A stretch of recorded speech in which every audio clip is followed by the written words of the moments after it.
नमस्कार. जयश्री मराठी रेसिपीमध्ये तुमचं खूप खूप मनापासून स्वागत करते.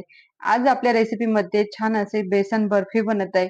अगदी परफेक्ट. यामध्ये मी पाक केलेला नाही. पाक न करता आपल्याला बर्फी कशी करायची अगदी परफेक्ट ते आपण आज बघणार आहोत. चला तर साहित्य बघून घेऊ. तर इथं मी छोटी 1 वाटी तूप घेतलं, रवा घेतला अर्धी वाटी आणि 1.5 वाटी बेसन घेतलं, साखर घेतली 1 वाटी, विलायची पावडर 1 चम्मच. हे साहित्य पूर्ण आपल्याला एका वाटीनेच मोजून घ्यायचं. अर्धी वाटी तूप घ्यायचं आपल्याला इतक्या सारांसाठी. ही मी छोटी वाटी भरून घेतलेली आहे. तर सर्वात पहिले आपण साखर दळून घेऊया. बारीक पिठी साखर पाहिजे आपल्याला तर छान पिठी साखर करून घेऊ. तर इथं बारीक अशी छान मिक्सरमध्ये मी साखर बारीक करून घेतली.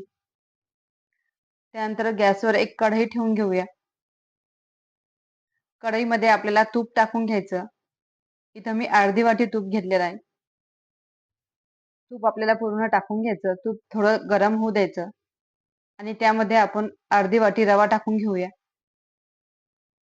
जर तुम्ही साहित्य हे एका वाटीने जर मोजून घेतलं परफेक्ट, तर तुमची बेसन बर्फी बिघडणार नाही. अगदी परफेक्ट होते. तर त्यानंतर बेसन टाकून घ्यायचं आणि हे साहित्य आपल्याला कमीत कमी 10 ते 15 मिनिटं छान भाजून घ्यायचं. गॅसचा फ्लेम अगदी कमी ठेवायचा. कुठेही गॅसचा फ्लेम हाय ठेवायचा नाही. कमी गॅसवर आपल्याला छान भाजून घ्यायचं. कारण बेसन बर्फी ही जितकी तुम्ही बेसन छान भाजसाल, तितकी चव जास्त येते आणि अगदी परफेक्ट होते. चवीला तर अप्रतिम होते जर तुम्ही हे छान कमी गॅसवर सारण भाजून घेतलं तर. आणि कढई सोडून कुठेही जायचं नाही. कारण थोडं जरी तुम्ही इकडे-तिकडे गेला तर लगेच हे बेसन बुडायला लागू शकतंय. तर कंटिन्यू असा चम्मच देत आपल्याला छान भाजून घ्यायचं. इथं पूर्ण मला 10 ते 15 मिनिटं हे सारण भाजून घ्यायसाठी लागले होते. एक 5 ते 6 मिनिटं झालेले आहेत. बघू शकता तुम्ही थोडं तूप सुटलेलं आहे. सारण थोडं हे पहिले पातळ होते थोडं आणि नंतर थोडं घट्ट होऊन येते. तर घाबरायचं नाही. थोडं पातळ जरी झालं तरी काही हरकत नाही. तर छान आपल्याला हे चम्मच आपल्याला फिरवत राहायचा, भाजून घ्यायचं. गॅसचा फ्लेम मी तुम्हाला परत एकदा दाखवते, की मी किती कमी ठेवलेला आहे गॅसचा फ्लेम. इतकाच आपल्याला गॅसचा फ्लेम ठेवायचा. तर बघू शकता एक 10 ते 15 मिनिटानंतर छान घट्ट झालेला आहे. हवं तर तुम्हाला जर थोडं पातळ वाटत असेल, तर तुम्ही अजून थोडंसं बेसन तुम्ही यामध्ये टाकू शकता. पण तुम्ही जर परफेक्ट घेतलं, तर तुम्हाला कमी जास्त काहीच करायचं काम नाही. तर एक तर 10 ते 15 मिनिटं मी छान सारण भाजून घेतलं. तुम्ही बेसनचा कलर बघू शकता, कलर चेंज झालेला आहे. तर इतपत आपल्याला छान भाजून घ्यायचं आणि आता गॅसचा फ्लेम कमी करायचा आणि यामध्ये आपल्याला पिठी साखर टाकून घ्यायची. गॅस यावेळेस आपल्याला बंद करून घ्यायचा आणि पिठी साखर पूर्ण एकजीव होईपर्यंत आपल्याला छान मिक्स करून घ्यायची.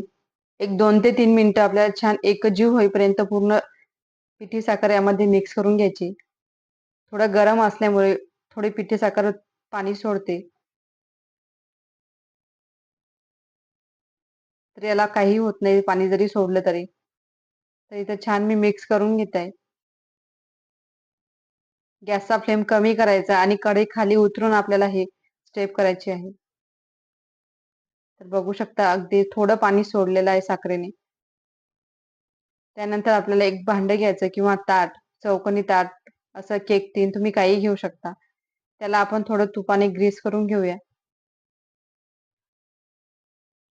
तर इथे छान कढया पूर्ण आपल्याला तुपाने ग्रीस करून घ्यायच्या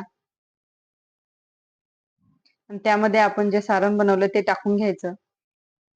आता हे तुम्हाला 2 ते 3 घंटे फॅनमध्ये सुकवायचे आहे आणि नंतर 1 घंटा फ्रीजमध्ये ठेवायचे. फक्त 1च घंटा फ्रीजमध्ये ठेवायचे. तुम्हाला परत एकदा सांगते. जास्त वेळ फ्रीजमध्ये ठेवायची नाही. 1 घंटा फ्रीजमध्ये ठेवायची आणि कट करता वेळेस तुम्हाला ही फ्रीजमधून काढून रूम टेम्परेचरवर आल्यानंतर तुम्हाला ही कट करायची आहे. ही तुम्हाला गरम-गरम कट करायची नाही. पूर्ण थंड करून घ्यायची. थंड करण्याची स्टेप मी तुम्हाला सांगितलेली आहे. त्यामुळे थंड करण्याची स्टेप ही खूप महत्त्वाची आहे यासाठी. तर त्यानंतर मी थोडेसे बदाम यावर टाकून घेते. तरी तुम्ही पूर्ण थंड करून घेतली. 1 घंटा फ्रीजमध्ये आणि 2 ते 3 घंटे फॅनमध्ये पूर्ण थंड करून घेतली आणि रूम टेम्परेचरवर येऊ दिली. त्यानंतर कट करून घेत आहे. चाकूचं नोक बघू शकता तुम्ही अगदी क्लीन आहे. जेणेकरून आपली बर्फी अगदी परफेक्ट झालेली आहे.